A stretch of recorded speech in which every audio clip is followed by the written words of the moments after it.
Thank you for watching Amir Shakil 5858. I am Amir Budnam.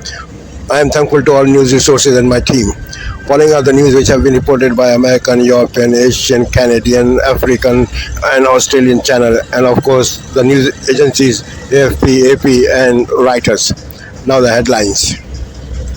Russia attacked Ukraine again yesterday with bombs and missiles in different cities.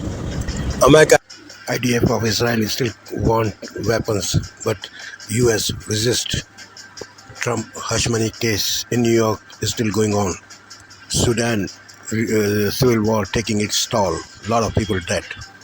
Pro-Palestinian student protest in US campuses continue. Sweden song contest and Gaza.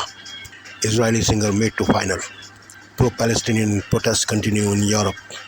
In Kharkiv, Ukraine, Russia attack. More than 100 people have died in Brazil flood. Congress approved funds for FAA. 2 public schools get their old name back in West Virginia. Solar storm on Wall Street. Dow Jones Industrials rose, Nasdaq fell, S&P 500 rose. Now the news in detail.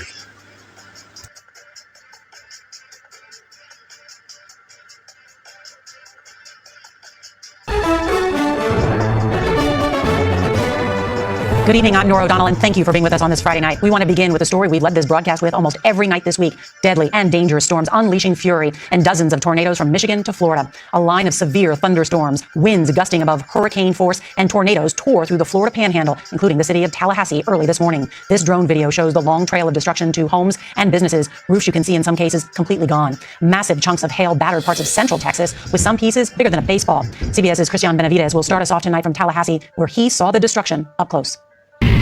Fierce howling winds slammed into Tallahassee early this morning, packing powerful 84-mile-per-hour winds, which left behind widespread destruction, ripped off rooftops, tossed vehicles, down power lines, and toppled trees. There's trees in people's houses. You got trees on top of houses. This is some of the worst storm I've seen since I've been in Tallahassee. Just west in Crestview, this gas station awning was shredded into pieces, scattering debris for several blocks. It's part of a weather system that has been wreaking havoc across the south and much of the central Midwest. Near-record size hail, the size of melons, fell in Johnson City, Texas, damaging homes and forcing residents to seek shelter. No, look at the pool. Back in Tallahassee, business owner Anna Edson McBride says part of her roof is missing, but she still feels lucky. My optimism has been my faith for a really long time, and somehow I think that it'll still be there for me. Nearly every business here in the art district has suffered substantial damage. And Nora, that art studio owner that we spoke to, she said that she's lived here in Tallahassee for 10 years. She's gone through 2 hurricanes and that she's never seen storm damage like this. Nora? Wow, Christian Benavides, thank you for being there. Donald Trump will be back in a New York courtroom on Monday for his so-called hush money trial. And CBS News has learned his longtime fixer, Michael Cohen, will take the stand. Today, the judge cracked down on Cohen, telling him he needed to stop taunting Donald Trump after Cohen wore a shirt on social media depicting the former president behind bars. It comes after a week of dizzying testimony of sex and innuendo from adult film star Stormy Daniels. We get more now from CBS's Robert Costa. Former President Donald Trump closed a 4th week in court. Frustrated, Stormy Daniels had testified in detail about an alleged sexual encounter he denies. Everything you've been watching has nothing to do with the case. Daniels took a swipe at Trump online, writing, "Real men respond to testimony by being sworn in," and taking the stand in court. Oh wait, never mind. Prosecutors say Daniels was a key witness. She accepted a $130,000 payment from Trump's former attorney Michael Cohen before the 2016 election, in exchange for keeping quiet about her story. On the stand Friday, former White House aide Madeleine Westerhout testified about a 2017 Oval Office meeting, where prosecutors say Trump and Cohen discussed those payments. Are you ready to testify? Yes. As the prosecution's star witness, Cohen will take the stand on Monday to lay out his account of how he and Trump allegedly falsified records to suppress Daniels' story, which Trump has denied. Did you know about the $130,000 payment from Daniels? Then why did Michael Cohen make this if there was no truth around it? Cohen's credibility will be intensely scrutinized by the defense. He has served jail time on federal charges related to the hush money payments. Yes, I lied to Congress at the direction of, in coordination with, and for the benefit of Donald J. Trump. Cohen could be a decisive witness, but also a wild card, according to CBS News legal analyst Ricky Kleeman. He is going to be expansive in his answers, probably much more than the prosecution would like, and certainly going to be a difficult witness for the defense to control. And Robert Costa joins us now. And Robert, there's news tonight about another member of Trump's inner circle, former circle. For former White House chief strategist Steve Bannon, a legal reckoning. An appellate court ruled today that Bannon was rightfully convicted of contempt of Congress, and he now faces a 4-month prison sentence. What the committee was trying to find out in the House January 6th committee was what Bannon told Trump behind the scenes in the days ahead of the Capitol attack. And he still won't say. He still won't talk, but he's on his podcast every day, but he won't talk to Congress or the courts. All right, Robert Costa, thank you so much. 2 schools in Virginia are getting new names. Actually, they're old names, the names of Confederate officers. The Shenandoah County School Board is the first in the nation to revert to names from before the racial reckoning of 2020. And the CBS's Nicole Killian reports the community is fiercely divided over the move. The record shows that the motion carried. In a 5-1 vote, the Shenandoah County, Virginia School Board voted to restore the names of 2 schools to Confederate generals after a heated hours-long meeting. Why are we here tonight? To go back to a time in history that was very cruel. Everyone is going to think that we're racist rednecks, and that's not okay. The schools were initially stripped of their Confederate names in 2020 after massive protests surrounding the death of George Floyd. Mountain View High School will be renamed for Confederate General Stonewall Jackson, while Honey Run Elementary School will bear the names of 2 Confederate generals, Robert E. Lee and Turner Ashby. Do you see this as a slap in the face to African Americans who live in this community? It's absolutely a slap in the face to African Americans, and quite frankly, the school board, as it is currently comprised, made a decision to go against the will of the people there. I respond by saying hopefully this can open up dialogue where people can sit down and civilly discuss issues such as this. Mike Sheedy said the renaming process 4 years ago was flawed. The process, it was not followed, and people were not given a voice in their own government, which that's the cornerstone of our republic. The Virginia NAACP told me it is considering potential action. Some board members are defending their votes, but earlier a school administration building was placed on lockdown as a precaution following a threat on social media. Nora? Nicole Killian, thank you. Turning overseas, Russian officials are investigating a terrifying commuter bus crash today on a bridge in historic St. Petersburg. 7 people are dead. Several others are badly hurt, and the bus driver is in custody. CBS's Chris Livesay has the dramatic video. Captured on surveillance footage, the moment a St. Petersburg bus jerks across the median, collides head-on with oncoming traffic, then plunges into the Moika River with some 20 passengers on board. Several bystanders leapt to the rescue. They just dove in with their clothes on and helped, says this witness, as others tried to save more with life preservers.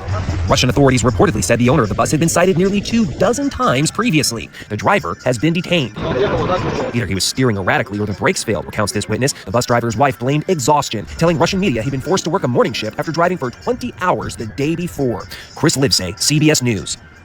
Now to some breaking news. A brand new report from the Biden administration says Israel may have violated international humanitarian law in Gaza and may be misusing U.S. weapons. But the report does say that the U.S. cannot make a definitive assessment. CBS's Ramy Inocencio is in Tel Aviv with the latest. With eastern Rafah encircled by Israeli tanks, Hamas launched at least 6 rockets. The projectiles fell into southern Israel. No one was hurt.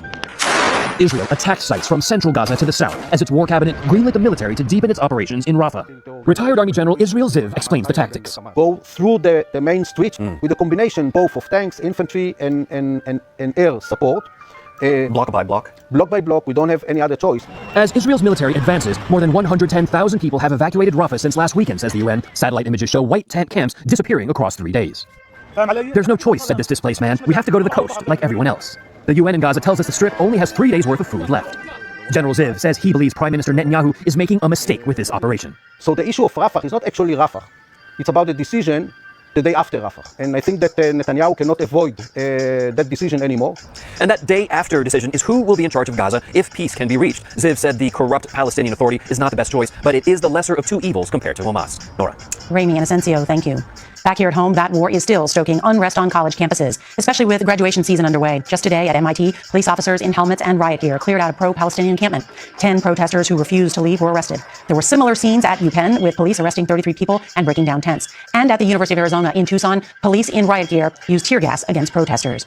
Schools are taking different approaches to handling protests on campus with very different outcomes. One school that stands out is Sacramento State. CBS's Elise Preston goes in depth for an exclusive interview with the university's president. Even the peaceful Treeline campus of Sacramento State has not been immune to protests. Free Palestine! So I'm definitely running without sleep. This week, University President Luke Wood oversaw a peaceful end. The encampment here came down, not with violence, but with dialogue. We want to take the time to thank Luke Wood for not following suit after other administrations and not calling Sacramento police. That's what a lot of students are really looking for, to take a moral stance about what is taking place in the world. He leads with empathy. The 42-year-old grew up in foster care, suffered bouts of hunger and homelessness, and received his degrees here. I did 92 listening sessions, 75 minutes each, with over 1,500 of our students, faculty, staff. There were several schools across the country. You saw police move in with riot gear. This isn't a war zone, it's a college campus. Well, I gotta first tell you how I feel as a person and as an individual, and really as a black male, I get a heightened level of anxiety. When people are in fear, they respond in a protective mechanism, which doesn't always lead to the best outcomes. This protest ended as the university shared a new policy that excludes direct investments in corporations, quote, that violate fundamental human rights. We're not investing in students' future by engaging in relationships with companies that profit from war. Political science major Sarah Bukhari was inside the encampment. I do feel hurt. I'm not gonna lie to you, I cried a couple times. My whole life, no one's asked me what I thought about the U.S.-Arab relations. What is the message? Is to create an environment where people can engage in honest and open dialogue without being vilified or canceled. Across the country, college presidents have faced backlash from alumni and donors. Wood says he has 2, but his focus remains on the students who call Sacramento State home. Nora? This cost some presidents their jobs. Elise Preston, thank you. The pageant scandal within the Miss USA organization, and later, on the road with a Mother's Day wish that came true, and then some.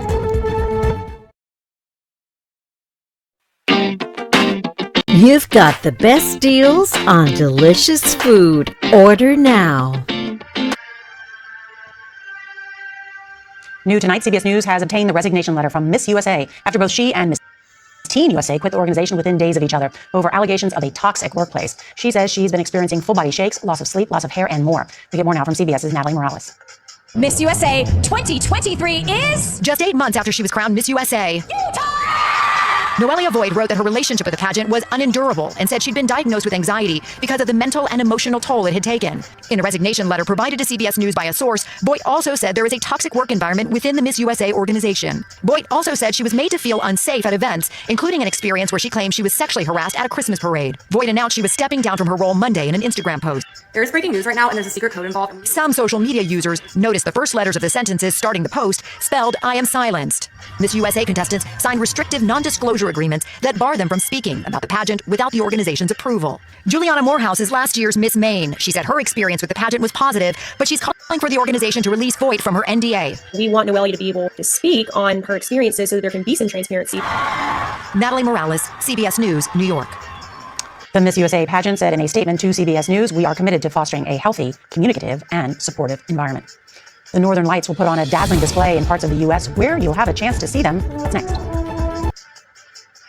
Keep an eye to the sky this weekend. Millions of Americans could be in for a special viewing of the Northern Lights, also known as the Aurora Borealis. A series of solar flares and eruptions from the sun have prompted scientists at NOAA to issue their first severe geomagnetic storm watch in nearly 20 years. And while there could be communications disruptions and power outages, there will also be a spectacular light show, possibly visible across much of the northern U.S. On the Road is next with a special Mother's Day story about the healing power of love. This portion of the CBS Evening News is sponsored by Air Supra. Visit us at airsupra.com. Finally, tonight, CBS's Steve Hartman goes on the road to witness the miracle of a mother's love. For Peggy Means of Dowagiac, Michigan, Mother's Day was just another X on the calendar. Just another day without her daughter. In 2017, Jennifer was critically injured in a car crash. She was 35. On life support? Yeah.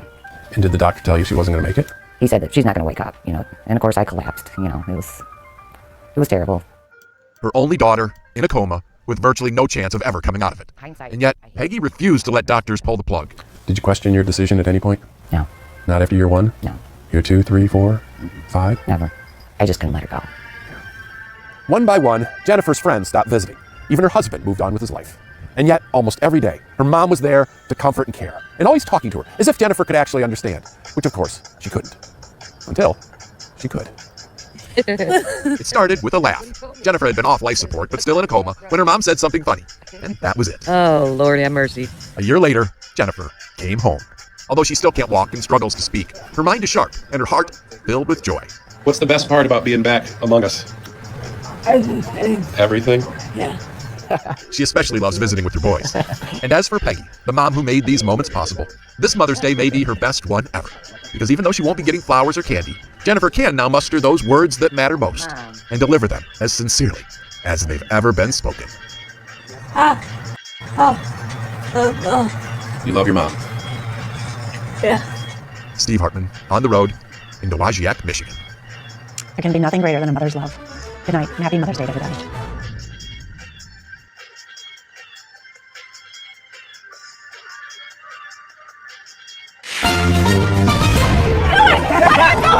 Chaos at the University of Calgary. Police move in on a pro-Palestine protest as the UN issues a dire warning about critical aid being cut off to Gaza. Also on this Friday night, forced out. People were scrambling. They're all running out with their bags trying to save their stuff. Hundreds of Winnipeg residents were ordered to leave their apartment building. Hoop dreams may be coming true. The Canadian city said to be netting a WNBA team. And sounds incredible. She was telling to raise those sounds. The life-changing treatment for a little girl who was born deaf. Global National with Baranassa. Good evening. Thanks for joining us. We begin with developments on campus encampments in Canada. We're learning tonight McGill University has filed an injunction against the pro-Palestinian encampment set up on campus. Now, it's not clear yet if that injunction will be enforced. And it's a stark contrast to what's happening in Calgary. Police there are releasing more details about the clashes that erupted at the University of Calgary campus yesterday. At least 5 people were arrested after officers in full riot gear moved in to make sure the encampment wouldn't last the night.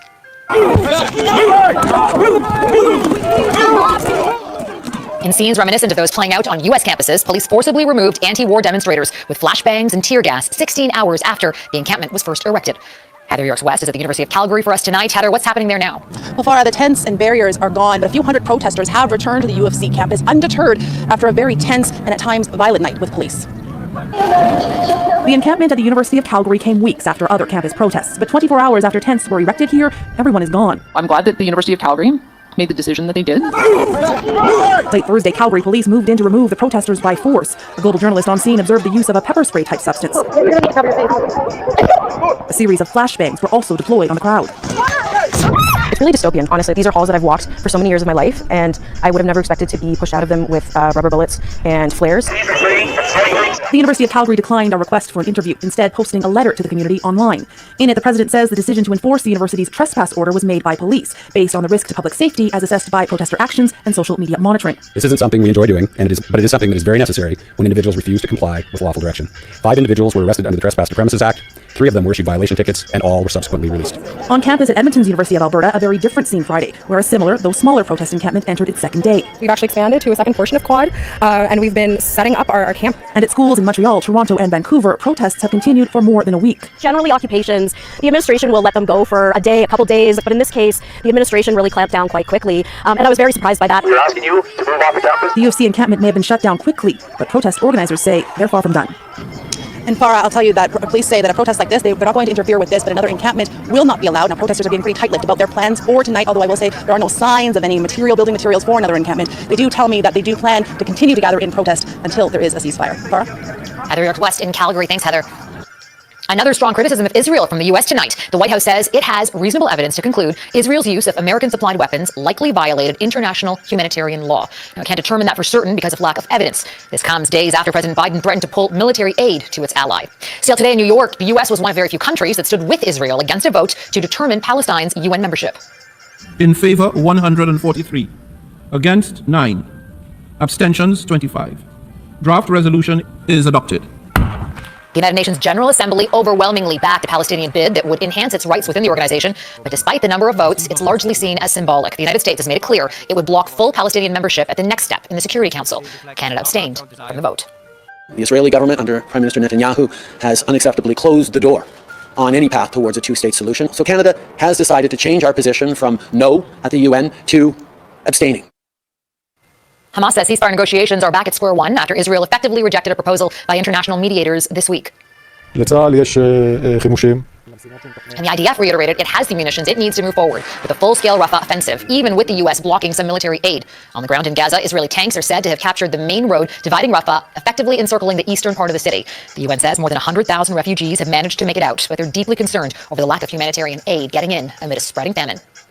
We are scraping the bottom of the barrel. At a time when people have been forced to pick up and move again, life-saving supplies that sustain and support them have been entirely cut off. There was a major military commitment from Canada today to supply weapons to Ukraine. Ottawa is committing $76 million for a German-led plan for much-needed air defense systems.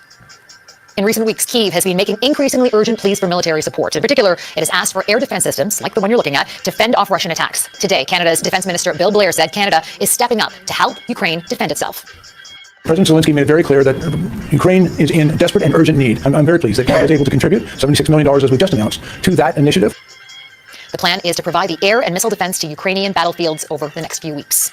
And the help is badly needed after an intense Russian bombardment on Kharkiv today. The attack involved powerful bombs, artillery, rockets, and tanks. At least 2 people were killed.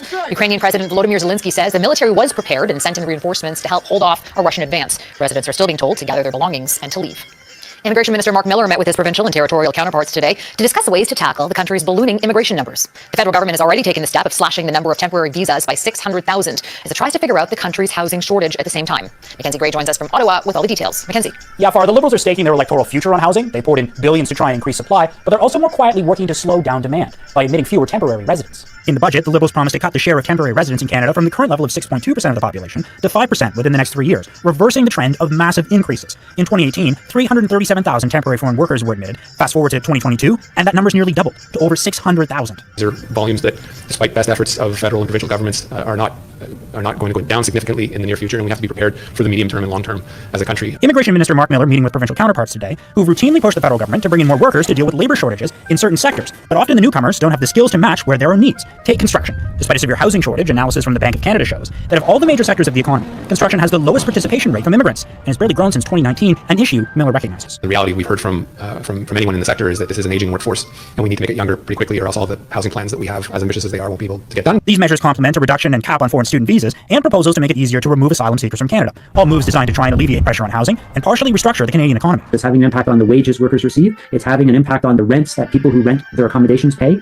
It's having an impact on the employment rate. Those impacts are also being felt at the polls for the Liberals, down as much as 20 points to the Conservatives, leading the Prime Minister to need an immediate political fix, Farah. But housing experts say any changes the Liberals make won't have an impact on the housing market for at least 2 years. Mackenzie Gray in Ottawa. Thank you, Mackenzie. Now, against the backdrop of Canada's immigration-fueled population growth, the latest jobs numbers are out, and they're not as expected. Statistics Canada says the economy created 90,000 positions in April, much more than the roughly 20,000 analysts anticipated. It's the largest monthly increase since January of 2023. Most jobs were concentrated in part-time work, with gains driven by professional, scientific, and technical services. The unemployment rate stayed flat at 6.1%. The Bank of Canada is watching the labour market, particularly the pace of wage growth, closely ahead of its next interest rate decision on June 5th. More than 200 people living in a Winnipeg apartment building are out of their homes tonight. The building has been deemed unsafe and it could collapse. Tenants were given just hours to leave. Melissa Ridgen was there as the news was delivered. There was a scene of confusion and anger. I'm trying to find out where we should go because we have no other place to stay. We're newcomers to Canada, so we pay here rent fee, we have 2 dogs, we have 2 cars, and now we have to evacuate out of the blue. So we don't understand where shall we go. Throughout the night, city officials made their way through this 170-unit building, saying it's unsafe and must be vacant by morning. The building operators say a column in the underground parkade was damaged weeks ago, setting off a series of engineering inspections throughout the building that found more serious problems. And ultimately, bad news from engineers. Have you thought about what if this wasn't found? I will say I am very happy that we found this. Like, it is this is gut-wrenching for everybody. I am very happy we found this. The city set up a reception room at a nearby hotel to assist tenants. Some people are just packing like they're going for the weekend, like they don't really realize, how serious the situation is. And there's people wandering around like elderly, like they're confused. They're asking, other people, like I don't think they have help. There's other people that are bringing in U-Hauls. It made for a chaotic Friday morning as folks grabbed what they could and left. What the hell do I do? I just got home from work. I have 2 cats. I have 30 plus fish. I have a Mustang to move everything in. Scrambling to help her mother, Tammy Blythe is critical of the building owners for not giving folks more notice when they received that engineering letter earlier in the week. It will be weeks before the fate of the building is known. In the meantime, people living on a block of houses behind the apartment have been notified they too could be ordered to vacate if further inspection shows the building is an imminent threat. Melissa Ridgen, Global News, Winnipeg. A life-altering treatment. Mommy kiss? Coming up, the groundbreaking procedure that restored near-perfect hearing for a British toddler. Playtime and storytime are taking on a whole new meaning for one British toddler. Born deaf, Opal Sandy can now hear almost perfectly. She's the first British patient and the youngest child in the world to be treated with a breakthrough gene therapy. As Crystal Gamansing reports, there are high hopes that promising results can help others with severe hearing loss. Can I have a kiss? Oh, good girl. A bid for love answered by little Opal Sandy. Before doctors at Cambridge University Hospital injected her right ear with a modified virus containing a synthetic protein, Opal would not have heard the request from her mum. So one thing that we've been really excited about here is that we've been able to use a really small dose of gene therapy delivered directly to the cochlea. And what that means is that we're not delivering a large dose of gene therapy to the rest of the body. And then, so it means that we see fewer side effects. Targeted gene therapy is being tested on children like Opal. She was born with auditory neuropathy, which can be the result of the OTOF gene missing a protein called autoferlin. The infusion delivered a copy of that protein and appears to have corrected the fault, allowing the tiny hair cells deep in the inner ear to communicate with the auditory nerve, sending signals to the brain. That was 24 weeks post-surgery, and we heard the phrase near-normal hearing. They played us the sounds that she was turning to, and we were quite mind-blown by how soft it was, how quiet it was. We can start to use gene therapy in young children, restore hearing for a variety of different kinds of genetic hearing loss, and then have a more one-and-done type approach. Early results in the multi-phase trial involving Opal and a second participant were presented at the American Society of Gene and Cell Therapy's annual conference. More children in the UK, Spain, and the US are being added to the trial, and participants will be followed for 5 years. We've been given a really unique opportunity with no real evidence that any harm or adverse effects to potentially make obstacles easier for her to overcome was a risk definitely worth taking. Crystal Gamansing, Global News, London. The blunt words of Rex Murphy, next how the Canadian commentator is being remembered. Tributes have been pouring in for longtime national commentator Rex Murphy. He died yesterday from cancer at the age of 77. Over the decades, the Newfoundland-born TV personality and newspaper columnist was known for his sharp wit and even sharper tongue, unafraid to speak his mind, even as his views became increasingly polarizing and controversial. Here's Heidi Petrechik. Few gifts from The Rock rival that of the now departed Rex Murphy. Rex Murphy's passing was acknowledged in Parliament Friday, a place so often his target. Deeper than name or fame, deeper than looks or locks. Born in a small community in Newfoundland and Labrador before it had even joined Canada, Robert Rex Raphael Murphy studied as a Rhodes Scholar at Oxford in the late 60s, then came back home for a career in media. I grew up next to a radio station in St. John's called VOCM, and Rex worked with Dad on the radio station. And what comedian Mark Critch always remembers. He had a way with words like no one else. In a province known for great talkers, he was our greatest. Let's talk. His more than 2 decades with CBC included helming its countrywide call-in show, then moving to TV with his pointed opinion segments. How did Donald Trump get where he is? He's rich, but that doesn't explain it. Bill Gates is a lot richer, and he's still sane. He had opinions about things that it seemed never to be really on party lines. It was more about what he thought was best for the country, and he had very strong principled views about that. Murphy's work as a newspaper columnist and public speaker kept him in the public eye after he left CBC, but in recent years sparked backlash. His polarizing views on climate change, the Trudeau government, and so-called wokeism unpopular. A 2020 column claiming, quote, Canada is not a racist country, caused uproar, and the publisher apologized. He didn't change the way he was, and didn't change the way he spoke, and didn't change his priorities, even as the rest of the world around him was moving to different spaces. I'd like to spread some reason here. Murphy kept on writing and speaking his mind even after his cancer diagnosis. A career commentator at times both liked and disliked, but always outspoken and unapologetic. Heidi Petracek, Global News, Halifax. Good news for women's basketball coming up. A Canadian city that could court a WNBA expansion. There were no first-game jitters for basketball phenom Caitlin Clark. She scored 12 points in her WNBA preseason debut in Indianapolis. Her team went on to win with over 13,000 people in the stands. That's triple the average crowd from last season. Clark ended her college career just last month, finishing as the top scorer in history. Multiple reports tonight suggest the WNBA is looking to expand with a new team and is setting its sights on Toronto for 2026. Not only could that be big news for Canadian fans of women's basketball, it proves the sport's popularity is skyrocketing. Mike Drolet explains. The WNBA planted the seeds of expansion talk a few weeks ago. We continue to engage with cities like Philadelphia and Toronto. And now, multiple reports point to the league soaring to new heights, or rather, soaring north of the border, to Toronto, in Canadian basketball star Kayla Alexander's backyard. I've never had the opportunity to play a professional basketball game in my country. For the last 11 years, I've been playing pro. I always have to leave. So I'm so excited for this next generation that if they decide that they want to play basketball in Canada, they have this opportunity now. I think it's incredible. I'm so excited. The WNBA has struggled to draw an audience at times since its inception 28 years ago. Damn, the WNBA really needs to start giving out tickets. But women's sports in general are having a moment. The PWHL far exceeded all expectations in its inaugural year, and everything appears to be trending up with the WNBA, which drew an average of 6,600 fans last year, its highest number since 2018. Viewership in the US also rose 21% over the previous year, but perhaps the most important barometer, the league set new highs for its digital platforms, social media, and sports betting. And that's without Caitlin Clark, who was just drafted into the league and is drawing more attention than her male peers. I think it shows that in a lot of ways, women's basketball, women's sport is a moneymaker now. And it wasn't, as you said, it wasn't the case maybe 10, 15, even 5 years ago. And it's now a business model that can thrive. With Aaliyah Edwards, who was also drafted into the WNBA this year, there are now 5 Canadians in the league, with more on the way. A veritable slam dunk for Canadian hoops. Mike Drolet, Global News, Toronto. And that's Global National for this Friday night. I'm Farah Nasser, and tonight's Your Canada is Fredericton, where these fill heads are a sure sign of spring. Until tomorrow, take care of yourselves and take care of each other. Good night.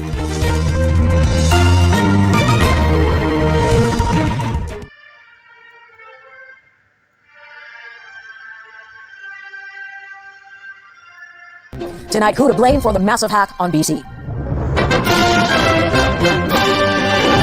The province points the finger at a foreign actor. It's important that government takes this seriously. What telltale sign led experts to a culprit? Putting up temporary structures and modeled out of the University of Calgary campuses. Clearing out the Calgary encampment. Police and riot gear go in full force. The job boom no one expected, and what it means for interest rates. A tip-off about another pro-women's team that could come to Canada. Hopefully, there will be good news. And the dazzling display of a solar storm. It would be amazing. The geomagnetic marvel illuminating Canadian skies.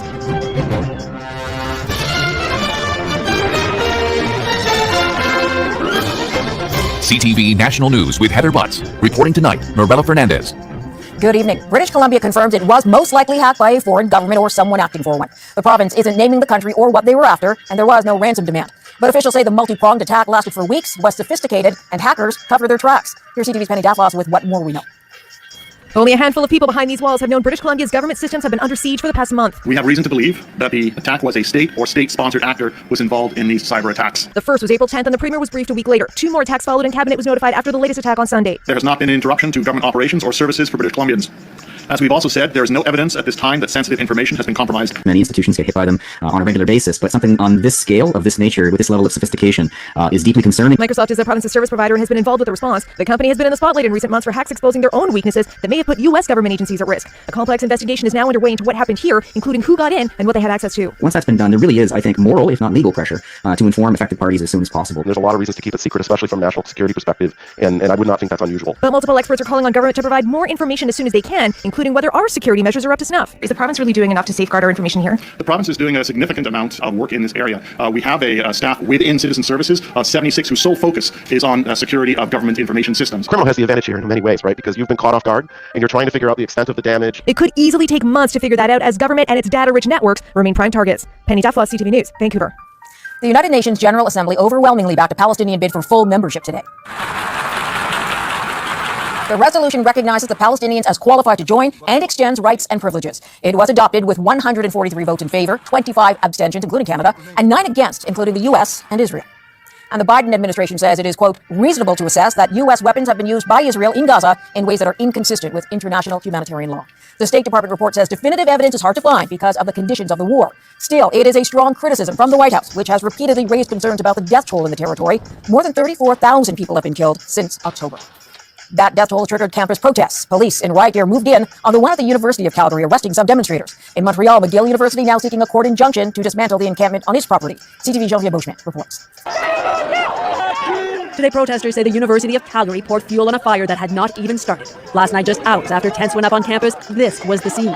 If you want us to be safe, put away your guns! Police in riot gear used flashbangs and cleared pro-Palestinian students and supporters. If you're not going to leave, the police are going to escalate, and they're going to leave you. And that's what happened yesterday. No one was hurt, say police, and 5 people were arrested. I'm glad that the University of Calgary made the decision that they did. There are appropriate ways to peacefully protest, but they have said no camping. The quick police crackdown in stark contrast to the approach several other Canadian universities had taken so far. But at McGill, where the protest is nearing its 3-week mark, the university said tonight it is seeking a court order, requiring protesters to dismantle the encampment and authorizing police to enforce that. When? That isn't clear for now. We've seen institutions take these very violent, repressive tactics, and we've seen the students rise back up again against them. This isn't a movement that can be stopped so easily. There is a police car, but it's nearly a block away from here. A very different situation from what unfolded in Calgary. Tonight, several breaking stories as we come on the air. Violent storm slamming several states. You'll see the family caught in the middle of a tornado right near the airport. Also, the judge in Donald Trump's criminal trial has been warning Trump. Well, tonight here, his new warning for someone else. And tonight, the neighbor charged what authorities believe was a racially motivated shooting. They say he shot the mother next door who was white. She has 2 black sons. What was behind this? First tonight here, the storms hitting several states. The tornado striking Tallahassee. Massive damage, 1 person killed. More than 200,000 customers without power tonight. This evening, the staggering toll amid this outbreak of severe storms. In New York City tonight, Donald Trump's criminal trial. Trump's one-time lawyer and fixer, Michael Cohen, now set to take the stand. And tonight, the judge with a warning for Cohen. Just in tonight, the new U.S. report criticizing Israel's military action inside Gaza, saying it is, quote, reasonable to assess that some U.S. weapons have been used in instances inconsistent with Israel's obligation under international law. So what does this mean moving forward? And where are the talks tonight with Hamas still holding dozens of hostages? Arthur Raddatz standing by with this new report. Here in the U.S., a mother is shot by her neighbor. Authorities say they call this a hate crime. They say the neighbor shot the woman next door, a mother of 2. They say she has 2 black sons, and authorities now say this was racially motivated. Tonight, images we have not seen before, the newly released body camera video showing first responders racing to that collapsed bridge in Baltimore and what the video reveals. Tonight, overseas, Russia's new assault on northern Ukraine. The U.S. now rushing a new shipment of weapons to Ukraine. James Longman reporting. Here in this country, keep an eye out tonight and right into the weekend, the very rare solar storm. Millions of Americans could see the northern lights. But could this geomagnetic storm also bring cell phone issues, possible GPS and internet disruptions? But authorities are warning tonight. This evening, the school board reinstating Confederate names for 2 of their local schools. 50 years later, the Beatles let it be. In a new light. You'll see it right here. And our persons of the week, the mother and daughter you won't forget, along with a very friendly reminder here tonight, not to forget Sunday. From ABC News World Headquarters in New York, this is World News Tonight with David Muir. Good evening. It's great to have you with us here on a Friday night, and what a week it has been for millions of Americans in the line of these horrific and deadly storms. Tonight, the violent storm slamming several states yet again, and they've been deadly again as well. Right across the Gulf, into the east tonight, the staggering numbers here this evening. More than 125 reported tornadoes across 22 states this week, and then this number, at least 1 reported or confirmed tornado every single day for the past Tonight, the judge in Donald Trump's hush money trial rebuking star witness Michael Cohen ahead of his testimony. The former president's once trusted personal attorney expected to testify Monday about his role in paying off Stormy Daniels during the 2016 election, with the judge today urging prosecutors to get Cohen to stop making public statements about the case before his showdown with his former boss in court. Also tonight, the deadly storm slamming Florida, a possible tornado hitting Tallahassee, widespread damage, at least one person killed. Just out, the Biden administration report highly critical of Israel's actions in Gaza, but finding it did not violate its U.S. weapons agreement as Israel prepares to invade Rafah over U.S. warnings. Police arresting dozens of protesters at Penn and MIT as colleges try to keep commencements on track this weekend. The controversy in Virginia, a school board voting to restore Confederate names to schools. The scary moment at the Italian Open, tennis superstar Novak Djokovic struck in the head by a water bottle and collapsing, what we know.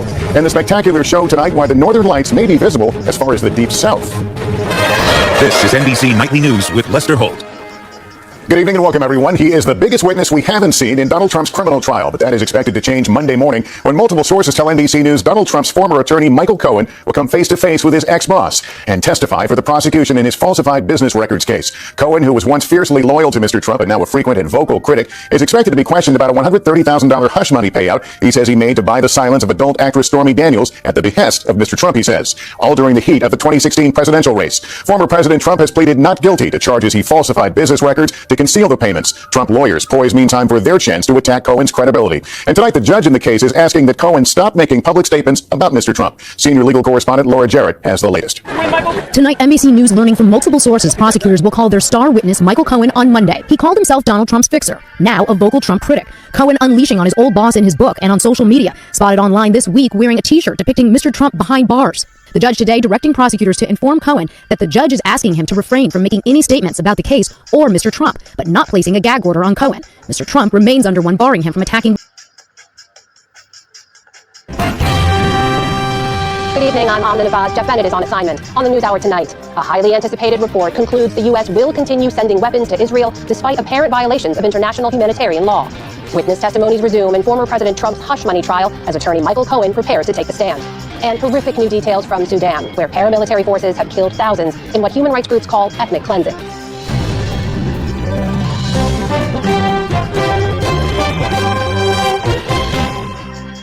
Major funding for the PBS NewsHour has been provided by the ongoing support of these individuals and institutions, and friends of the NewsHour, including Jim and with the ongoing support of these individuals and institutions, and friends of the NewsHour.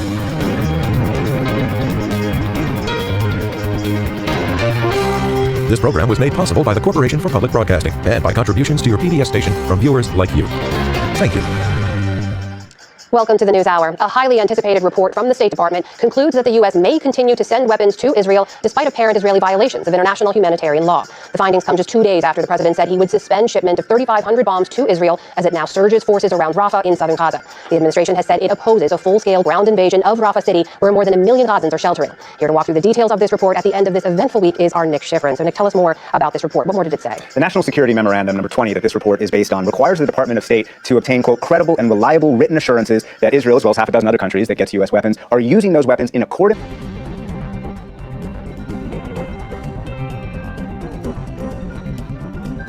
In the day's other headlines, police moved in to clear out pro-Palestinian encampments at 3 universities across the country. Lisa Desjardins has the story. Before sunrise, police arrived at the University of Pennsylvania to disband a 2-week pro-Palestinian encampment. Some demonstrators were hauled away and more than 30 people were arrested. Governor Josh Shapiro said they were warned. By their own admission, the leaders at the University of Pennsylvania have made clear that those protesters, those who are living in these so-called encampments, are violating the rules of the university and in some cases the laws of the city of Philadelphia. In Boston, a similar pre-dawn scene at MIT. Police removed tents and barriers. We'll be back! 10 protesters were arrested, but some remained defiant. We'll be back! It's actually quite embarrassing. They had hundreds of riot gear officers, state troopers, all to come down for a student encampment that was peaceful throughout its time here. And in Tucson, riot police at the University of Arizona fired tear gas at protesters and broke down wood and plastic barriers. At least one commencement speaker has canceled. Author Colson Whitehead will no longer address the University of Massachusetts Amherst graduation ceremony, writing on social media that calling the cops on peaceful protesters is a shameful act. Elsewhere, an act of mass applause. Asna Tabassum. At the University of Southern California, cheers for Asna Tabassum. You may not know this, but Asna is USC's 2024 valedictorian. A prominent student activist. The university canceled her speech, but students at an award ceremony gave her a standing ovation. For the PBS NewsHour, I'm Lisa Desjardins. There were also arrests at New Mexico State University last night. Police charged 13 people after a school building was damaged and vandalized. Protests over the war in Gaza are also making headlines at this year's Eurovision Song Contest in Malmö, Sweden. It's the world's biggest live musical event. Israeli singer Eden Golan has made tomorrow's finals after modifying her song. Organizers ruled that the original, about the October 7th Hamas attack in Israel, was too political. On Thursday, more than 10,000 demonstrators took to the streets. Security confined Golan to her hotel room while she's not performing. In Ukraine, the battlefront has shifted to the Kharkiv region in the northeast. Overnight, Russian forces bombarded the city of Volchansk near the border, and ground troops invaded this morning. Ukrainian authorities sent in reinforcements and said they blocked the Russian advance, but they ordered the evacuation of 3,000 people. The White House said U.S. officials believe the Russians now aim to create a new buffer zone inside Kharkiv. The death toll from flooding in Brazil rose to 113 today. Days of heavy rain have battered the country's south, and floods have driven more than 300,000 people from their homes. Soldiers have been out rescuing survivors in inundated areas, but some who relocated to makeshift shelters say they're being plagued by thieves. A man went to work and asked them to look after his mattress. They took his mattress and clothes while I was standing here with my back turned. It's crazy. This person is already at the bottom, and now he'll sink even deeper. Amid the chaos of the floods, the rescue of a horse gained widespread attention on Thursday. The animal, named Caramelo, had climbed atop the roof of a submerged house as the water rose and stayed there for days. He's now recovering at a veterinary hospital. Back in this country, the Federal Aviation Administration won't run out of money tonight after all. Last night, the Senate approved $105 billion over 5 years for the FAA. The measure will pay for more air traffic controllers and additional safety inspectors. It also funds new technology to prevent runway collisions. Current funding was extended for a week until the House can vote on the new bill. 2 public schools in Northwest Virginia are getting their old names back for Confederate figures Robert E. Lee, Stonewall Jackson, and Turner Ashby. The Shenandoah County School Board dropped those names 4 years ago, but early today, a new school board reversed that decision after a heated 6-hour meeting. The majority said the previous board ignored popular sentiment. On Wall Street today, stocks had a quiet day. The Dow Jones Industrial Average gained 125 points to close at 39,512. The Nasdaq fell 5 points. The S&P 500 was up about 8. And a sky show is in the works for this weekend. A solar storm is coming, and it's so powerful that the National Oceanic and Atmospheric Administration has issued its first geomagnetic storm watch in 20 years. Satellites and power grids could be at risk. Solar flares of plasma began erupting on Wednesday. The effects could be visible by tonight, creating the so-called northern lights much farther south than usual. Still to come on the NewsHour, why the century-old Boy Scouts of America is changing its name. And a trailblazing Indian chef marks 50 years of her breakthrough cookbook. This is the PBS NewsHour from WETA Studios in Washington and in the West from the Walter Cronkite School of Journalism at Arizona State University. The third week of testimony in former President Donald Trump's criminal hush money trial came to a close today in New York City, with prosecutors saying they may be able to rest their case next week. William Brangham was in court today. He joins us now to tell us what he saw and what comes next. So, William, 5 witnesses took the stand today. What did jurors hear? Jurors heard a procession of witnesses.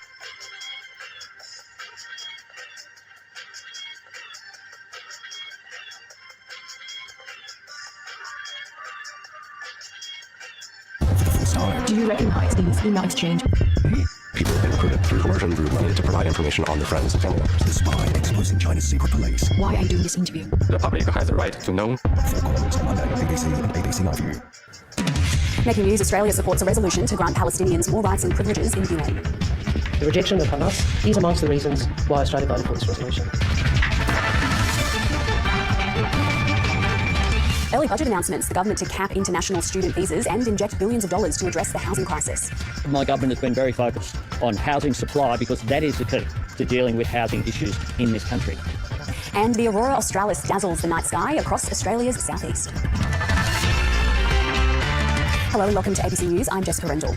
Australia has backed a resolution that endorses a push for Palestinians to have full membership at the United Nations. Palestinians currently hold observer status, but the General Assembly overwhelmingly voted for expanded rights. North America correspondent Jade McMillan has more from Washington. The resolution passed by the United Nations General Assembly states that Palestinians qualify for full UN membership. It recommends that the Security Council, which is the body that would have to approve such a move, reconsiders it after the United States used its veto power in the Security Council last month to block such a measure. The resolution also expands Palestinian rights in the General Assembly. That doesn't extend, though, to voting rights. So the immediate practical impacts of this resolution passing will be limited. Even if it is taken up again by the Security Council, the US could again use its veto power to block it. But this was a highly symbolic decision by the General Assembly. 143 members, including Australia, voted in favour of it. 25 members abstained, and 9, including the United States and Israel, voted against it. The Palestinian representative to the UN argued that this was a step towards the peace process. The Israeli ambassador, though, rejected that, and he accused members who supported this resolution of rewarding Hamas. In simple words, voting yes is the right thing to do. And I can assure you, you and your country for years to come will be proud to have stood for freedom, free Palestine, and peace for all. And I repeat, free Palestine, and vote yes for the resolution, and I thank you so much. So today, I will hold up a mirror for you. A mirror. This is your mirror. so that you can see exactly what you are inflicting upon the UN Charter with this destructive vote.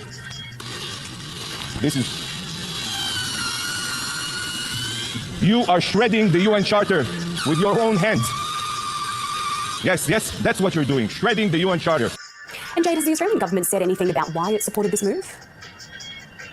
Well, Australia's ambassador to the United Nations, James Larson, addressed the General Assembly shortly after this vote was taken. He said that Australia was frustrated at a lack of progress towards a two-state solution, that it believes that is the only hope for achieving peace, and that the international community can build momentum towards that. We've also now heard from the Foreign Minister, Penny Wong. She argued that this resolution was changed substantially since it was first proposed, and she also used a press conference. She said she wanted to directly address members of Australia's Jewish community. She said that she understood that people could be feeling distressed and isolated, but she argued that the only way to securing peace for Israel and security for Israel, in her view, is with the establishment of two states. This vote is not about whether Australia recognises Palestine. We will do that when we think the time is right. What we would say, and what I do say, is Australia no longer believes that recognition can only come at the end of a peace process. It could occur as part of a peace process. Now, this vote in the UN has come on the same day that the United States has released a report saying that Israel may have breached its international legal obligations through its use of American-supplied weapons in Gaza. It has also said at the same time, though, that its information is incomplete and it accepts Israel's assurances that it is complying. This comes as the US President, Joe Biden, has warned that he won't supply Israel with weapons for an all-out assault in the city of Rafah in Gaza's south. He has paused a shipment amid those concerns. Israel insists, though, that it is pushing ahead. Jade McMillan reporting there from Washington, and Prime Minister Anthony Albanese has commented on Australia's position in the overnight United Nations vote, saying it is in line with long-standing government policy. If you look at the resolution that was carried in the UN overnight, it spoke about the 1967 borders. So it was a resolution consistent with Palestinians having the right to live in peace and security side by side with Israel. It was a resolution that also, by referring to the 1967 boundaries, affirmed the need for Israel to continue to exist in security with peace and stability as well. So it was a consistent position that we took the decision on. When we looked very closely, we said we would look at the wording. There is no doubt that the international community will have to play a role as we go forward, and that is why having the international community have some representation there from Palestinians was worthy of our support. The federal government will tip billions of dollars of additional investment into building new homes in next week's federal budget as it chases a promise to build 1.2 million new homes by 2030. Under the Homes for Australia plan, $1 billion will be put towards crisis and transitional accommodation for women and children fleeing domestic violence. Another $1 billion will go towards funding for states and territories to build infrastructure needed for new homes. Prime Minister Anthony Albanese says the homes will provide a safe space to those most at risk. We know that women and children escaping domestic violence need to have somewhere to go. And too often they're turned away from shelters because there simply isn't an option for them. Too many women and kids are spending time crowd surfing with friends or staying in their cars or, worse still, staying in a dangerous potential relationship that is because they have nowhere to go. The federal government is also introducing new legislation to cap the number of international student enrolments in universities and vocational training colleges. The new framework is expected by the end of the year after consultation with the sector. The government says Australia's housing crisis has played a part in the decision. And earlier I spoke with Chief Executive at the Community Housing Industry Association, Wendy Hayhurst, who's welcomed both announcements. We were very pleased to see the additional $1 billion that are going into domestic and family violence, and particularly into housing for young people. It's been something we've been arguing about for a very long time. Young people have not benefited from the investments the government's already made, so seeing that grant money in the budget is very, very welcome. And of course, we're seeing the crisis in domestic and family violence and women being forced to live in tents because there isn't sufficient emergency accommodation for them. So those elements of the budget, the additional billions that are going in, are very, very welcome. In your view, though, do you think this goes far enough, particularly as we see the cost of living crisis continues to bite and it doesn't look like it'll be easing anytime soon? Would you like to see more done? Oh, absolutely. We're hoping that yesterday's announcement was the first step and that we will see much more in the budget. So what wasn't in the announcement was much additional money for long-term social housing, and that's what we really need, because emergency accommodation, transitional accommodation meets the immediate need, but what we need is long-term, stable, secure housing. And at the last census, we know there were 640,000 households in housing stress or homeless. So we need a programme that's going to make up that shortfall and keep pace with the rising population as well. So we're really hoping that the budget has more. We have an excellent initiative from the government, the Housing Australia Future Fund, doubling the investment in that in the budget would start to make real inroads into that shortfall. Some very important promises there. Wendy, I just want to pivot slightly to the topic of international students. The federal government has unveiled plans to place caps on the number of international students that can come to Australia, in part because of these housing pressures that we are seeing. Do you often hear from international students struggling to put a roof over their heads once they arrive here in Australia? Well, what we do hear of is real fierce competition for private rental in areas where there are universities. So we welcome international students coming, but we feel the universities should be doing more to ensure that there is accommodation for them. We know vacancy rates in inner cities are really low. That means we're seeing those queues of people looking for available private rental. So it's very welcome that the government is saying to the universities, bring your international students over, but make sure you're investing in more student accommodation, taking pressure off the private rental market and allowing more low-income families to get a decent place to live. Wendy, thanks for joining us today. Thank you. And we're taking you now to Adelaide, where Senator Simon Birmingham is speaking. Overnight, despite weeks of emphatic denials from the Prime Minister, the Albanese government changed position in relation to Australia's stance on Israel and a future Palestinian state. The government backflipped in relation to what had been a long-standing bipartisan position, that Australia would recognise a future Palestinian state following a negotiated two-state solution in which difficult questions like future borders, rights of return and other questions around security guarantees were appropriately resolved. But no, the Albanese government has decided to pursue a pathway of premature recognition. The problem with this is it sends all of the wrong signals in relation to how these issues are addressed. It sends the wrong signals because it will be viewed by Hamas, Iran and other terrorists as a reward for their efforts. It will be viewed as progress from the October 7 terrorist attacks. And that is a deep tragedy and of course poses a real risk for the future. Where is the incentive to get back to the negotiating table? Where is the incentive to work through the difficult questions that have to be resolved if there is to be an enduring peace in the Middle East, when the government and countries have given a head nod that progress can be achieved through the wrong means rather than the right means? Where is the incentive to lay down arms and negotiate rather than to pursue future terrorist attacks? That is the real tragedy. Direct. Don't miss out on this comprehensive lunchtime news roundup. You can watch Paris Direct every weekend here on France 24.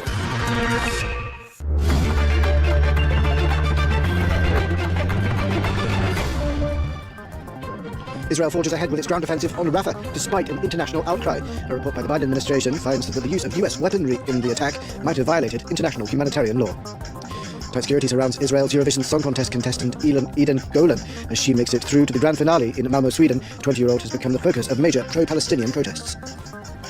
And Russian forces burst through the Ukrainian front lines near the northeastern city of Kharkiv, outmanned and outgunned as they await the badly needed US weaponry. Welcome to the France 24 newsroom. I'm Alexander Alcott. Now begin with the latest from the Gaza Strip, where the United Nations is warning of an epic humanitarian disaster as Israel presses on with a ground offensive crippling the work of aid agencies. Hamas says the refusal of Prime Minister Netanyahu's government to accept a ceasefire deal has brought them back to square one. Israeli ground troops have seized eastern Rafah, including the border crossing with Egypt, but they're yet to enter the more built-up areas. And the Biden administration has meanwhile said it is watching Israeli operations with concern while trying to keep truce talks ongoing. The all-out assault on Rafah has opened one of the largest rifts in generations between the traditional allies. In a report to Congress, the White House said the use of US weapons likely violated international humanitarian law, but appears to be believing the Israeli denials that this is the case for now. Our Washington correspondent Fraser Jackson has more details. Joe Biden's administration has released NSM-20, a report which in two parts sees whether Israel used US weapons against international law, and in the second part whether Israel restricted access to humanitarian aid in the Gaza Strip. When it comes to the use of weapons, the report said that it was, quote, reasonable to assess that Israel used US weapons in ways that were, quote, inconsistent with international humanitarian law.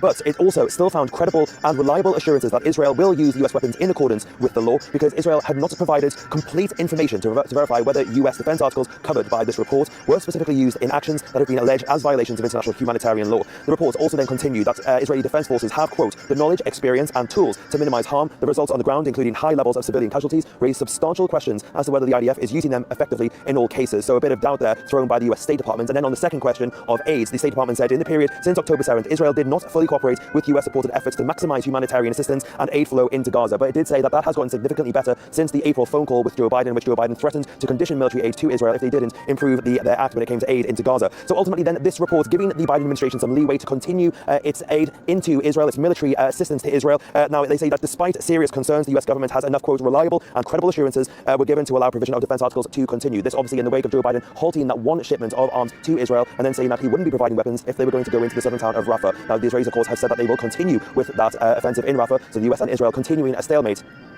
That's our Washington correspondent Fraser Jackson. Now that report comes as the UN General Assembly overwhelmingly passed a resolution to give more rights to Palestinians and called on the Security Council to reconsider its request to become the 194th member. Jessica Lemazorier has more details from New York.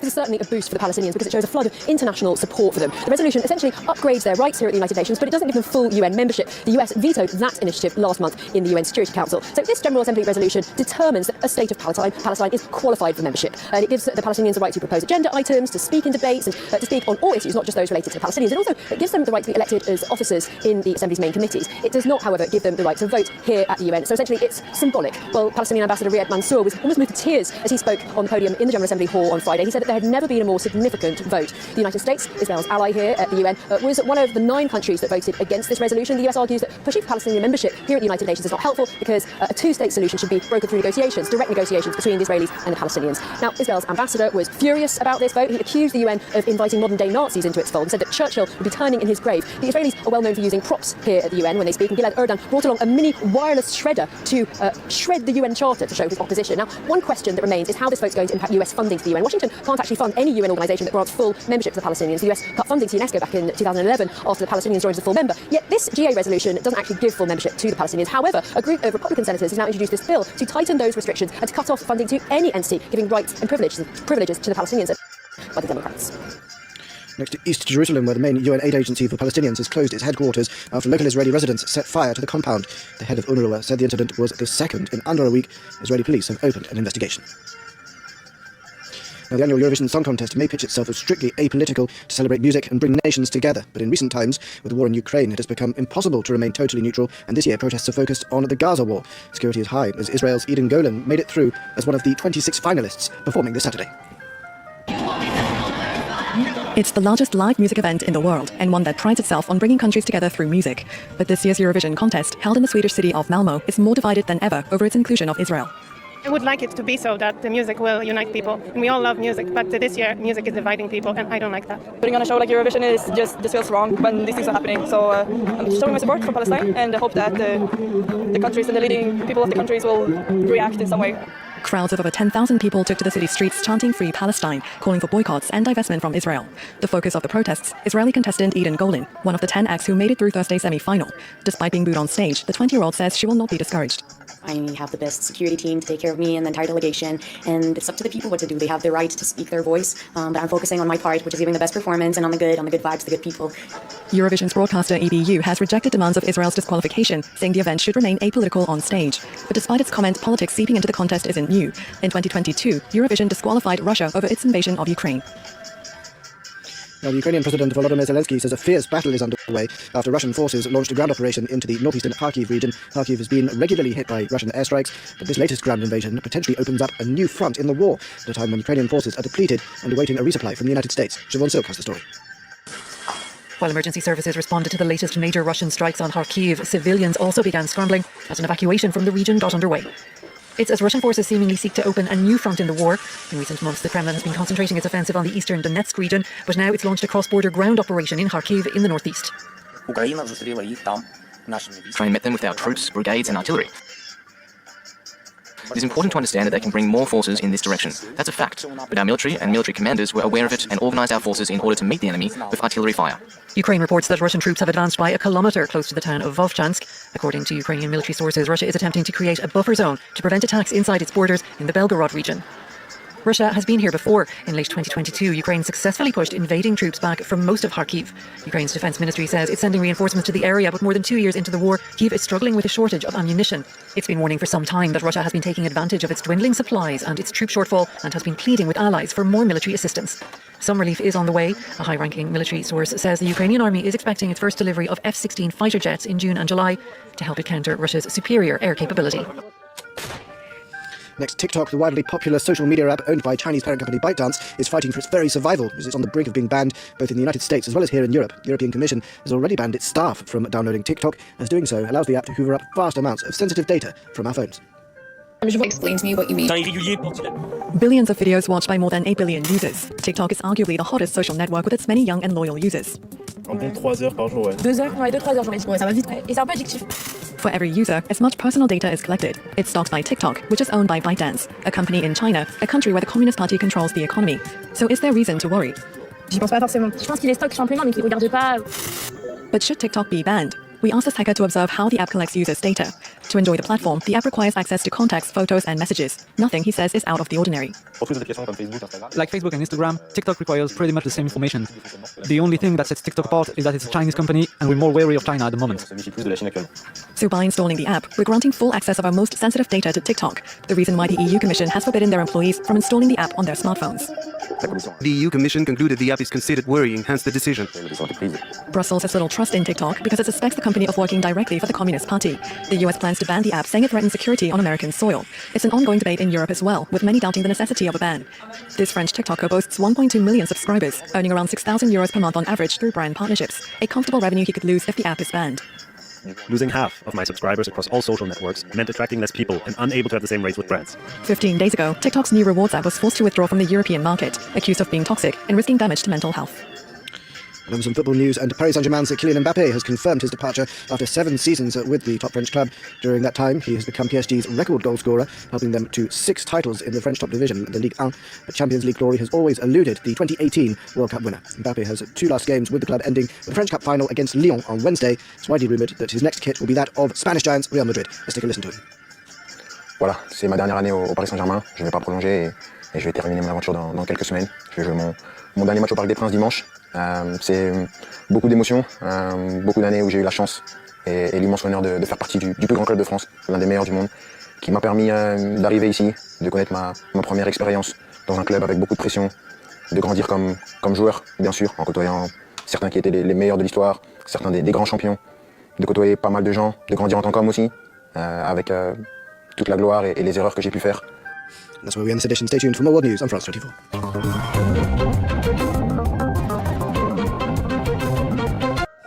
Have already been taken over by man. You just want the forest and the wildlife back. Watch The Last Offenders on demand at cna.asia. This is Asia Now. Hello there, it is 12 p.m. in Singapore and Hong Kong, 9:30 a.m. in New Delhi and 11 o'clock in Jakarta. This is Asia Now. Hello there, it is 12 p.m. in Singapore and Hong Kong, 9:30 a.m. in New Delhi and 11 o'clock in Jakarta. Good afternoon, I'm Yasmin Yonkers. At this hour, the UN General Assembly overwhelmingly backs the Palestinian bid for full UN membership. The US and Israel remain opposed. Singapore votes in favor. The Palestinian envoy calls for peace with the war in Gaza now in its 8th month. A yes vote is a vote for Palestinian existence. It is not against any state. You are shredding the UN Charter with your own hands. Flash floods in Afghanistan claim 50 lives. More than 100 are injured, with 5 districts of Baghlan province inundated and floodwaters reaching as far as capital city Kabul. Many remain missing. And the first extreme solar storm in 2 decades has hit Earth. It's triggering auroras from Tasmania to the UK, but also threatening possible disruptions to satellites and power grids.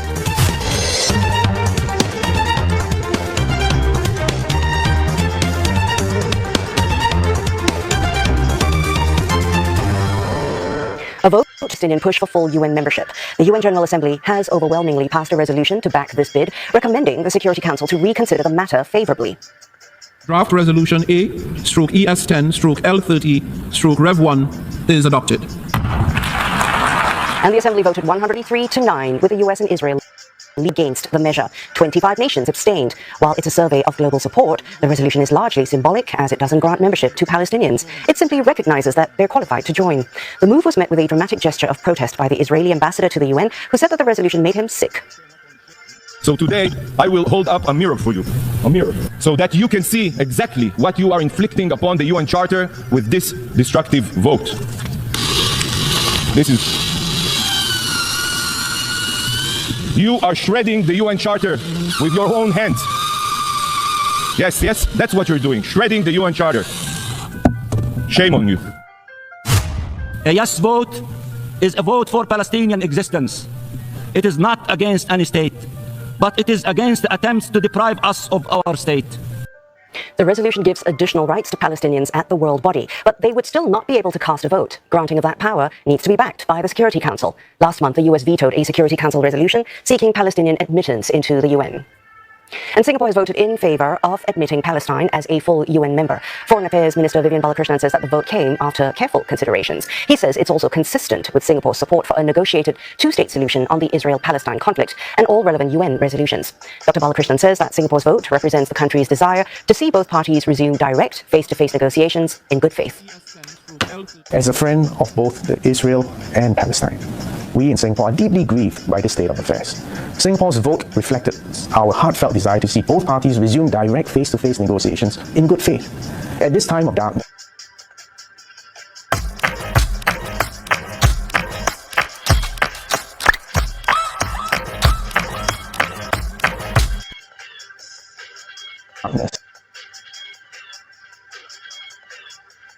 of the difficult circumstances, it remains only a negotiated settlement consistent with the relevant UN Security Council resolutions is the only viable path to a comprehensive, a just, and durable solution to the Israeli-Palestinian conflict. While Singapore supports the resolution, Dr. Balakrishnan stresses that Singapore will not work with any Palestinian groups that deny Israel's right to exist. Let me reiterate that terrorism has no place in any process leading to a stable and peaceful political solution. Groups, including Hamas, that continues to deny Israel's existence or refuse to renounce terrorism have no place in a future Palestinian state. For these reasons, Singapore will not work with any Palestinian group, including Hamas, that denies Israel's right to exist or refuses to renounce terrorism against it.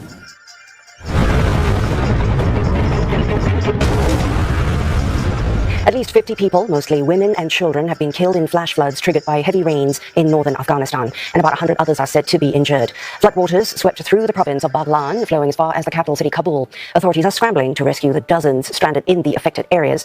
Emergency teams are searching for survivors who may be trapped under mud and rubble, but say that they lack proper equipment, especially to work during the night. Officials say the death toll is expected to rise, as many are still missing, and they've warned residents to brace for more storms. No region in Afghanistan has been spared from the heavy rains that began last month. Rains and floods have claimed more than 100 lives and damaged some 2,000 homes, and also large swathes of agricultural land damaged too in the rains. And an extreme solar storm has struck Earth, the most powerful to have hit in more than 20 years. This unnatural phenomenon is expected to bring a rare view of the northern lights in some parts of the world, but authorities are raising concerns over potential disruptions to communications and power supply. Forecasters issued a severe geomagnetic storm warning after a strong solar outburst reached Earth earlier than expected. Power plants and spacecraft operators have been advised to take precautions. Solar activity is ramping up as the sun approaches the peak of its 11-year cycle. This is sort of a huge explosion that can be associated with a flare, but basically what happens is part of the sun actually lifts off the surface, right? So this plasma, the charged particles, the magnetic field that makes up the sun, part of it actually lifts off the sun and streams away into space. And dramatic sightings in night skies in Australia and Europe have already been reported. It is expected to bring auroras in most parts of the US, from Alabama to Northern California. This sort of storm that we're expecting might actually generate a very spectacular aurora. And they will tell everybody out there, if you have clear skies tonight and maybe tomorrow night as well, go out there, enjoy the spectacle. It will be amazing. Well, ahead on Asia Now, how Singapore's outgoing leader, Lee Hsien Loong, upheld the city-state's focus on being a friend to all and enemy to none.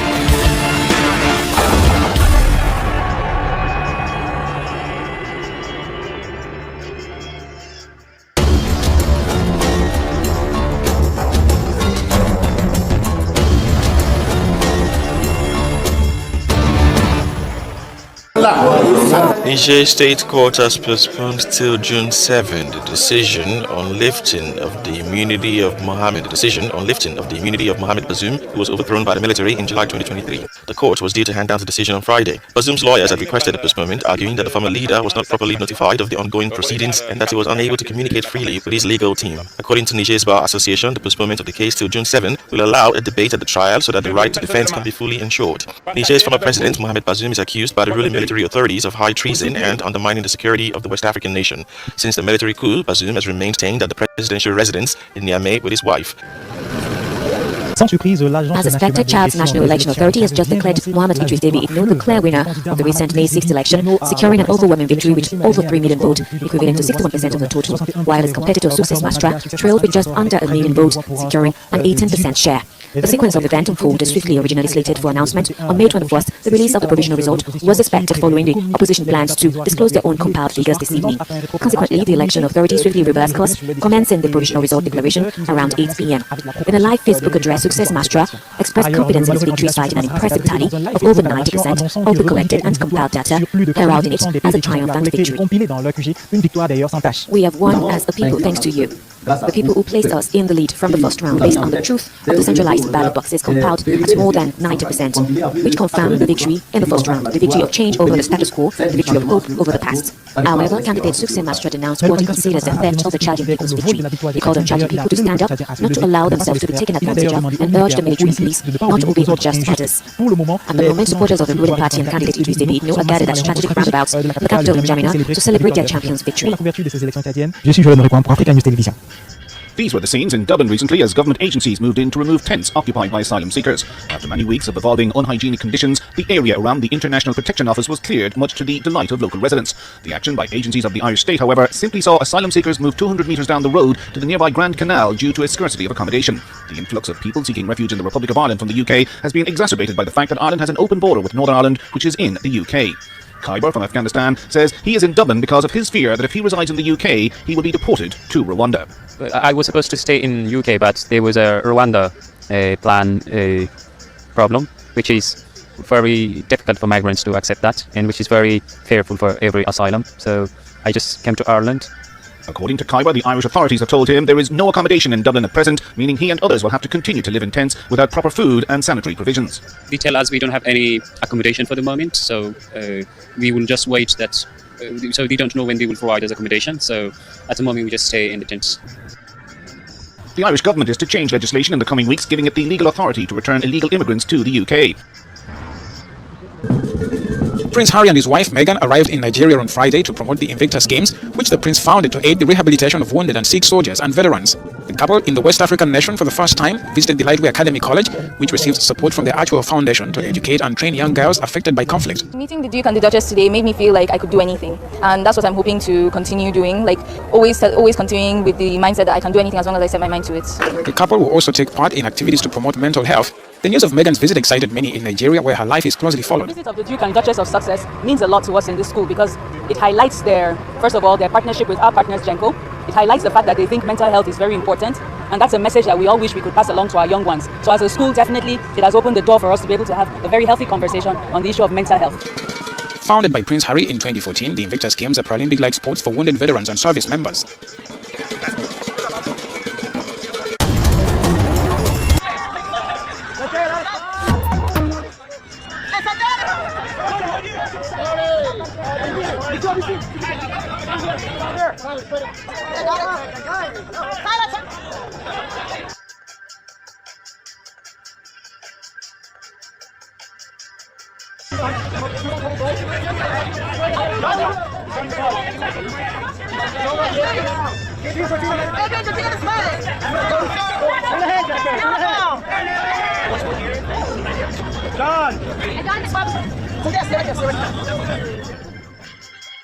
A new voice has come. Check out the latest African and international.